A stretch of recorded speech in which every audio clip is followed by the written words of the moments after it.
تو یہ ساری چیزیں کیا ہے؟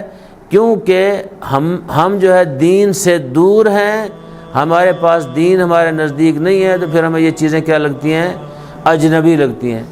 ہم اس کو کہتے ہیں کہ یہ فلاں جگہ سے آئی ہے، یہ فلاں جگہ سے آئی ہے، تو وہ لوگ بھی پہلی بات مشقت میں نہیں آنا چاہتے تھے۔ ان کو بھی پتہ تھا قریش کو جب آئیں گے، آج تو یہ فرما رہے ہیں لا الہ الا اللہ، آگے پھر اور بھی پڑھوائیں گے، پھر اور کام بھی ہوگا، اور بھی ہوگا، یہ کام جو ہے روز بروز بڑھتا جائے گا، تو پھر ہم اس کے اندر پھنس جائیں گے۔ دوسری بات یہ تھی کیونکہ اپنے آباء و اجداد کے مذہب پہ تھے۔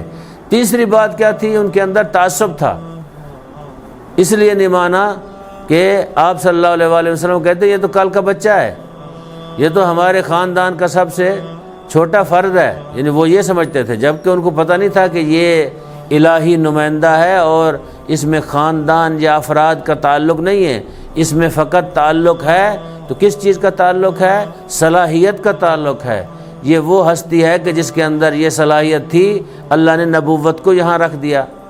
آپ کے نزدیک وہ چھوٹا ہوتا رہے، لیکن پھر پیغمبر نے ان سب بدعتوں کو توڑ دیا، ختم کر دیا آ کے، یہ ساری کی ساری بدعتیں جو ہیں ختم کر دی۔ یہ کہنا کہ بچہ جو ہے قیادت نہیں کر سکتا، جوانوں کو قیادت دے دی، اور یہ کہنا کہ یہ مشکل کام ہے۔ ایسے لوگ آئے اس کام کے اندر جو ضعیفی کے عالم میں تھے، وہ اسلام قبول کیا، انہوں نے مشقتیں دیکھی اور دنیا سے چلے گئے، شہید ہو گئے۔ پھر کیا ہے؟ ایسا کام کیا آپ صلی اللہ علیہ وآلہ وسلم نے کہ وہ لوگ جو کئی سو سال تک اپنے آباء و اجداد کے مذہب پہ تھے، ان کو کیا کیا؟ دین اسلام پہ لے آئے اور لوگوں کو دکھایا کہ ایک نمائندہ الہی ایسا ہوتا ہے کہ جو چاہے کوئی کتنا بھی دور ہو اسلام سے، اس کو کیا اسلام کی طرف لے کے آتا ہے۔ تو لہذا یہ چیزیں جو ہیں ہمارے معاشرے کے اندر بھی موجود ہیں، تو ہم کیوں چھوڑیں جی؟ ہمارے والد صاحب ایسے کرتے تھے۔ یہ جو ہے سنت کس کی ہے؟ یہ یعنی مشرکین مکہ کی ہے۔ وہ بھی کہتے تھے کہ ہم کیسے ان کی پوجا ختم کر دیں، ہمارے آباء و اجداد اس کو جھکتے تھے، آپ یہ کیسی بات کر رہے ہیں کہ ہم ان کو چھوڑ دیں، ہم آپ کی طرف آ جائیں۔ تو لہٰذا یہ باتیں جو ہیں آج بھی یعنی جتنے مکاتب فکر ہیں ان کے اندر تھوڑی تھوڑی پائی جاتی ہیں۔ میں نے آپ سے کہا تھا کہ بعض لوگ جو ہیں ان کے اندر شرک خفی ہے، بعض کے اندر شرک جلی ہے۔ شرک خفی اور شرک جلی یعنی واضح شرک، خفی یعنی ایسا جو کیا ہے پتہ نہ چلے تو آپ شرک کرتے رہیں، یعنی آپ کہیں بھی کسی جگہ پہ بھی اللہ سے غافل ہو جائیں، کسی اور کی طرف متوجہ ہو جائیں اور اس کو اپنا ماوا ملجا قرار دیں اور کہیں کہ فقط ہم نے آپ سے لینا ہے، چاہے وہ آپ کسی بھی طریقے سے، اشارے سے، ہاتھ سے، آنکھ سے، کسی بھی اپنے اعضاء و جوارح سے انجام دیں گے، تو یہ کیا ہے؟ شرک ہے۔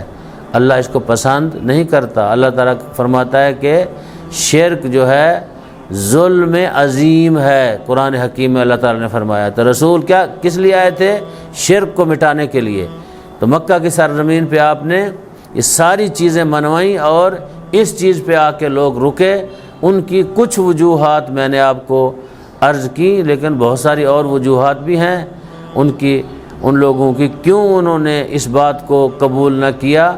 وہ انشاءاللہ آگے چل کے اگر اس کی ضرورت محسوس ہوئی تو انشاءاللہ ان وجوہات کی طرف بھی کیا ہے اشارہ کیا جائے گا اور آپ کو بتایا جائے گا۔ اور ایک وجہ چلو آپ کو بتائے دیتے ہیں، اور وہ کہتے ہیں کیونکہ یہ یتیم ہے، یہ عہدہ یتیم کو کیوں ملا ہے؟ یہ تو ہمیں ملنا چاہیے تھا۔ یعنی یتیمی بھی اس زمانے میں کیا تھا؟ میں نے جیسے آغاز میں کہا تھا کہ کیوں آپ یتیم ہوئے؟ اس لیے کہ اللہ تعالیٰ جو آنے والے یتیم ہیں ان کی صف میں بھی آپ موجود ہوں اور اس فضیلت سے بھی آپ محروم نہ ہوں۔ یہ تو یتیم ہے۔ پھر کہتے ہیں یہ تو اس کے پاس تو پیسہ نہیں ہے، یہ تو غریب آدمی ہے، ہم امیر ہیں، نبوت ہمارے پاس کیوں نہیں آئی؟ امیروں کے پاس آنی چاہیے۔ جیسے آج بھی جو امیر لوگ ہیں وہ کہتے ہیں جی یہ غریب ہے، یہ کیسے پڑھ گیا ہے؟ قبلہ صاحب نے بھی ایک بات شاید جمعے کے خطبے میں بھی سنائی، درس میں بھی سنائی کہ ہمارے ہی اپنے علاقے میں ایک بیچارہ غریب خاندان سے وکیل بن گیا، ایڈوکیٹ بنا، تو وہاں کے سادات نے اس کو سڑک پہ اتار کے اتنا مارا وہ وہیں مر گیا کہ اس خاندان سے کیوں غریب بندہ وکیل کیوں بن گیا. پھر یہ وکیل بن گیا, یہ کیس لڑے گا, ہمارے کیس بھی لڑے گا. تو یعنی یہ معاشرہ, یہ آج بھی وہی قریش جو تھے مکہ کے, ان جیسے لوگ موجود ہیں آج اس زمانے میں بھی. اس کو مار دیا گیا, یعنی اس بندے کو. یہ قبلہ صاحب نے بات نقل کی ہے کہ انہوں نے وہاں اپنے سامنے سڑک کے اوپر اپنا جو ان کا گاؤں ہے سادات کا, وہیں انہوں نے یعنی خود سے تو نہیں مارا, کسی سے مروا دیا, اور یہی کہا کہ لڑائی ہو گئی, یہ مر گیا. کیونکہ وہ اس کے پیچھے تھے کہ کیوں یہ پڑھ لکھ گیا. کئی ہے کہ مومن شاہ صاحب کے وہاں گاؤں میں بھی آج کل تو وہاں بہت چہل پہل ہے, دکانیں ہیں, بازار ہیں. تو وہاں ایک شاہ صاحب تھے, میرے ہم نام تھے, تو وہ یہ چیزیں نہیں بننے دیتے تھے. جب ان سے کسی نے کہا کہ کیوں نہیں کرنے دیتے, کہا کہ جب یہ کمی پڑ جائیں گے تو پھر ہمارا احترام نہیں کریں گے. یعنی اس طرح کے لوگ موجود تھے اور ابھی بھی ہیں علاقے میں. جب تک وہ زندہ رہیں تو وہاں اس گاؤں نے کوئی ترقی نہیں کی, کسی ایک فرد کو آگے نہیں جانے دیا تعلیمی میدان میں جو دوسری قوموں کے تھے. سادات میں بھی 2-4 ہی پڑھے تھے. اب الحمدللہ جب یہ بین اٹھا ہے تو اب سادات بھی ڈاکٹر ہیں, بہت بہت بڑے عہدوں پہ بھی فائز ہیں. یہ اللہ تعالیٰ دیکھتا ہے کہ جب آپ کسی کے ساتھ ظلم کرتے ہیں آپ سے بھی اس چیز کو لے لیتا ہے کہ آپ کسی کے لیے اچھائی نہیں چاہتے تو پھر آپ کو اچھائی اللہ کیوں دے.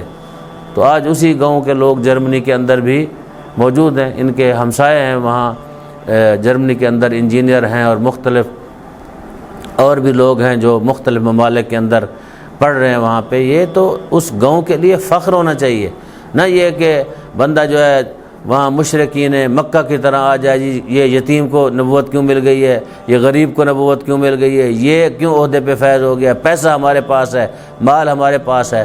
تو اللہ تعالیٰ نے پھر ساری چیزیں آپ صلی اللہ علیہ وآلہ وسلم کو دے کر, پیسہ بھی دے دیا, مال بھی دے دیا, وہ عظمت بھی عطا کر دی. پھر ان کو دکھایا اسی مکہ میں کہ جس کو آپ غریب کہتے تھے آپ اب اس کے کیا ہیں, دینے والے ہیں, لینے والے نہیں ہیں, قرض دار ہیں آپ اس کے. جناب خدیجۃ الکبریٰ میں نے آپ کو بتایا تھا کہ بی بی نے کہا تھا کہ بہت